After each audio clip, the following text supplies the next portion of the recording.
Olá, que bom que você está nos assistindo, seja muito bem-vindo. Hoje, em especial, estou muito feliz. Estou aqui recebendo o pastor Paulo Mazzoni, pastor da Central, um homem íntegro, abençoado, que tem impactado milhares de vidas. Então, eu te convido a ficar ligado aí, aumentar a sua expectativa.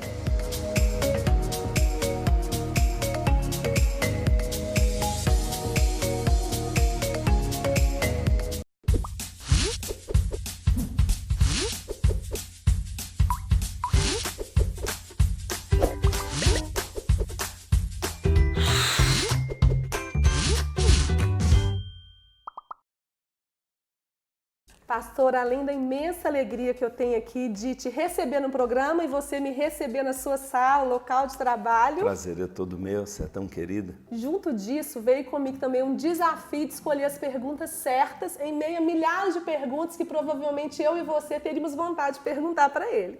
Então eu decidi o seguinte, vamos começar do começo.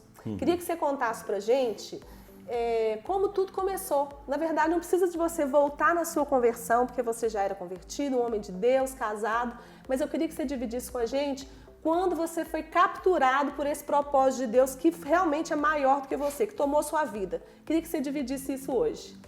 Eu era um engenheiro, apaixonado pela engenharia, neto de engenheiro, filho de engenheiro, irmão de engenheiro, e amava meu trabalho, sempre curti demais. Fiz sempre com muita paixão, estudei e ia muito bem. Mas ao mesmo tempo, depois do meu encontro com Jesus, um chamado forte para o ministério. Eu creio que é assim, a gente tem que tomar uma decisão e Deus me ajudou muito porque Ele veio atrás de mim, Ele falou demais através de pessoas e cada vez mais uma paixão muito grande no meu coração. Eu lembro que eu trabalhava na área de metalurgia e mineração e eu me lembro, claro, um dia eu trabalhando com ouro, produção de ouro, eu via aquelas partículas de ouro passando e eu olhava aquilo e eu falava assim, meu Deus, estou aqui trabalhando, tirando o ouro da pedra e lá fora pessoas com tanta riqueza sendo destruída por causa do pecado, por causa da falta de Deus. Sabe, um dia, Poliana, eu senti muito forte de que eu deveria mudar de campo. Eu deveria, ao invés de gerar riqueza material, eu deveria ajudar as pessoas a encontrar a verdadeira riqueza da vida delas. Mas o método que Jesus usou claramente é o método informal, é o método da observação. Jesus andava pela cidade, seus discípulos o seguiam e o observavam. E foi assim, um chamado forte. Eu então simplesmente larguei meu trabalho e vinha para começar o ministério de uma igreja, na época em crise, numa igreja pequena, mas que Deus tinha falado muito claro, eu vou fazer algo muito grande através de você. Eu vim pela fé. Muito interessante ouvir isso, principalmente porque eu sou testemunha ocular, como sua ovelha aqui de muitos anos, quase 30 anos, porque eu vim para cá beber, viu, gente? Vamos deixar isso claro. Eu sou testemunha ocular porque eu vi você recebendo palavras de Deus, palavras de relevância, e eu ainda muito nova e pequena olhava aquela igreja abençoadíssima, gente não tinha nem necessidade de ir para fora, porque sempre foi maravilhosa a igreja, mas aquela relevância toda, aquelas palavras me trouxeram a ideia, como que isso vai acontecer? De onde que Deus vai fazer isso? E pastor, eu acho interessante que eu amo quando Deus responde nossas perguntas, eu amo receber aquele conteúdo que a gente pede, aquela resposta que a gente pede, mas eu fico apaixonada quando eu percebo o caminho que Deus usa para nos entregar aquele caminho, aquela resposta. Então eu queria que você contasse para nós sobre o DNA. Eu não sei se você conhece, DNA foi uma estratégia do céu que veio sobre a igreja que trouxe também muita relevância. Divide conosco como que isso aconteceu. Ligado ao que eu comentei antes, eu entendo hoje, depois de 30 anos como pastor, como você falou, que é fundamental cada um de nós termos uma clareza do chamado de Deus. O chamado é uma voz, uma palavra, uma direção que Deus deu dizendo, é isso que eu vou fazer através de você. Então, trabalhando na engenharia, muito bem sucedido, o chamado de Deus se tornou irresistível. E Ele disse, eu vou fazer algo grande, muito maior do que você. Bem, para mim uma igreja grande, uma igreja numerosa, já seria espetacular. Mas Deus nos deu uma estratégia tão simples para os nossos dias, tão adequada de como atrair pessoas. Como uma igreja pode multiplicar, não é, os seus pontos de contato com a sociedade através de milhares de células nas casas. Como que a mensagem do Evangelho pode ser espalhada de forma capilarizada, entrando em cada condomínio, em cada bairro, em cada viela. Isso é impressionante. É central, então, uma igreja em grupos, nas casas, com uma forte ênfase na compaixão pelas pessoas. A igreja começou a impactar, a fazer diferença e, graças a Deus, muitas e muitas vidas conhecendo a Jesus, essa é a nossa grande alegria. Isso começou a chamar a atenção de colegas, pastores, e que alegria, Poliana, sempre foi receber pastores, compartilhar. Posso ter uma cópia disso? Claro, irmão.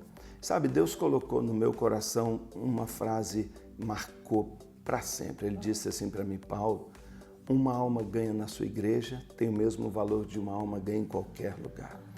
E eu pensava, para que eu vou abrir uma nova igreja se já tem uma ali que eu posso apoiar, que eu posso estar junto, encorajar o pastor? E o DNA surgiu assim, naturalmente, né? Teve uma forte participação de um pastor que hoje trabalha conosco, que coordena de forma brilhante o DNA, nosso irmão Wagner, né? Que sonhou, ele viu o que estava acontecendo aqui nesta sala, pastores e mais pastores, ele veio e falou: pastor, vamos organizar isso, porque nós podemos fazer. E ele, muito estrategista, nos ajudou a perceber que aquela troca, que aquela simplicidade, que aquela igreja aberta, onde nada é nosso, o que nós temos é para ser compartilhado, tudo é do reino. E nós começamos a gratuitamente compartilhar tudo, livros, apostilas, materiais, lições, treinamentos, viagens. Algo lindo aconteceu. Hoje o DNA é um movimento, é uma rede de amigos que por pura amizade estão sonhando levar o Evangelho a todo o Brasil, levar esperança. Tem trazido uma unidade entre as igrejas que é lindo demais. E hoje são milhares, não é? Milhares de igrejas e pastores no Brasil, na América do Sul, na África, na Europa, nos Estados Unidos. Igrejas e mais igrejas que vão descobrindo que de uma maneira simples cada crente pode se tornar um ministro e cada casa uma extensão da igreja. Então o DNA é de Deus. Eu só posso dizer que é lindo demais. Eu tenho muita honra de ser junto com tantos grandes líderes que têm levado à frente esse sonho de uma transformação do Brasil, vida a vida, coração a coração.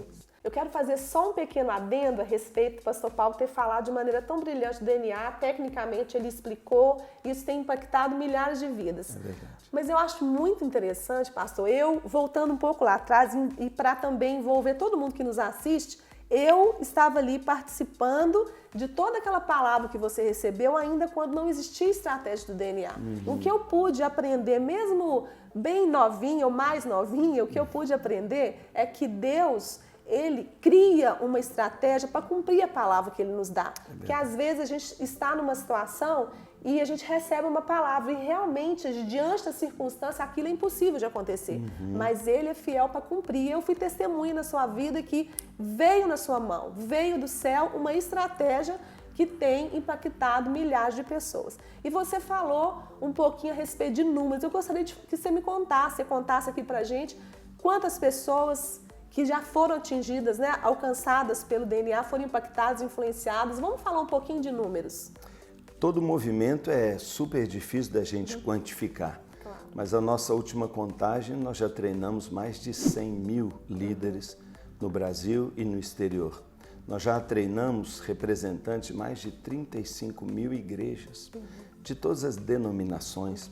É um movimento de compartilhar a visão, a estratégia de ganhar almas através dos grupos nas casas. É de Deus mesmo, como você falou. Deus deu uma palavra e Ele tem feito assim. Já são mais de 250 mil células abertas em todos os lugares. Então, além do que Deus tem feito aqui, é impensável para nós imaginar. Como você disse, lá atrás Deus disse: deixa o que você está fazendo, eu vou te usar. A gente olha para nós e fala: não tem como.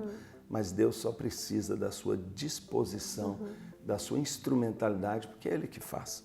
Então, é realmente algo lindo. Nós Sonhamos agora em alcançar 1 milhão de grupos em nosso país, 10 milhões de pessoas nesses grupos, e não tem limites, não é? Isso é algo que eu creio é uma das frentes, não é? Nós somos parceiros da Igreja Mundial na evangelização do nosso planeta, mas é uma das importantes frentes, eu acho, de evangelismo num mundo como o nosso, tão fechado, tão carente, que tem tanto preconceito contra a igreja, prédio, mas que ao mesmo tempo é tão aberto para relacionamento nas casas. Sim. Ensino da célula, muito menos do que o que nós falamos, é como nós somos. Daí a responsabilidade de uma liderança. E eu pedi para o pastor Paulo falar de números de uma maneira intencional, porque eu tenho percebido e já percebi que a igreja tem um certo preconceito, uma certa resistência para falar de números. E números nos revelam o que está acontecendo. As estatísticas nos trazem realmente o resultado de que se a nossa estratégia está sendo uma estratégia inovadora, que avança e tudo mais. E outra coisa é que nós precisamos de começar a pensar nos números como pessoas. Por quê? Se eu penso que um número a mais é o meu pai, a minha mãe e o meu irmão, a minha mente ela é rapidamente ajustada. Então eu corro e falo, Deus, que venham todos os números, que venham milhares de milhares, que venha todo o Brasil, todo mundo. É o nosso sonho. Pastor, e nessa continuação, falando do DNA, eu me lembro de uma viagem que você fez, uma das primeiras para reconhecer território na Europa, que você foi ouvir os pastores e tudo mais. E você trouxe para nós, igreja, algumas experiências que você teve lá. E eu fui muito impactada com algumas falas. Você tem como trazer para a gente o que você viu na Europa, um lugar que recebeu avivalista, um lugar que nasceu o avivamento? O que você viu quando você esteve nessa viagem na Europa? Todo mundo ama a Europa para passear, ama a Europa como berço cultural. A gente admira tanto o velho continente, mas a verdade é que a Europa tem vivido uma sequidão espiritual sem precedentes. A chegada de milhões de imigrantes confrontou o cristianismo europeu. Os imigrantes vieram de uma outra parte do mundo querendo conhecer o tal cristianismo que prosperou a Europa, que abençoou de forma tão estrondosa aquele continente. E quando chegaram lá, as igrejas estão fechadas.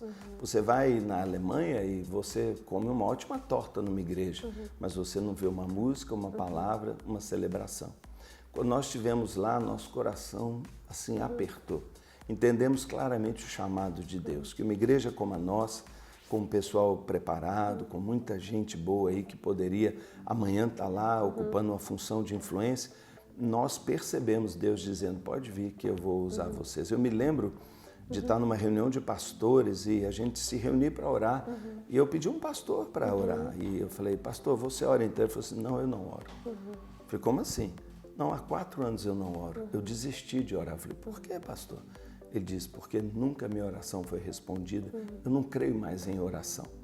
Quando eu pensei e ouvi isso, Deus falou assim, é aqui. E nós estamos lá com o DNA e hoje eu vejo esse país onde esse pastor não orava, hoje eu vejo dezenas de igrejas florescendo através da visão celular, através da visão de Jesus, que é a compaixão dos perdidos. Eu creio que Jesus olha para toda a Europa e vê um povo aflito, cansado, como ovelha sem pastor. Então hoje eu vejo que os jovens brasileiros, o jovem crente brasileiro, tem um lugar de Deus na Europa para fazer algo muito lindo. Esse é o nosso desafio. Já estamos lá na Itália, na Espanha, em Portugal, na Alemanha, mas eu creio que toda a Europa terá muitos grupos e células evangelísticas e de discipulado, trazendo de volta um avivamento e uma tremenda obra ali para a Europa.